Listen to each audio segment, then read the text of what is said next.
करोमि त्वत्पूजां सपदि सुखदो मे भव विभो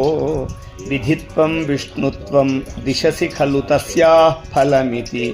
पुनश्च त्वां द्रष्टुं दिवि भुवि वहन् पक्षिमृगताम् अदृष्ट्वा तत्खेदं कथमिह सहे शङ्कर विभो कदा वा कैलासे कनकमणिसौधे सह गणैः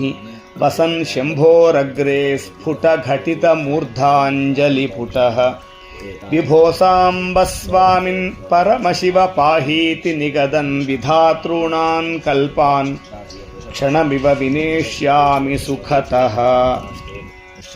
स्तवैर्ब्रह्मादीनां जज जज वचोभिर्नियमिनां गणानां केलीभिर्मदकलमहोक्षस्य ककुदि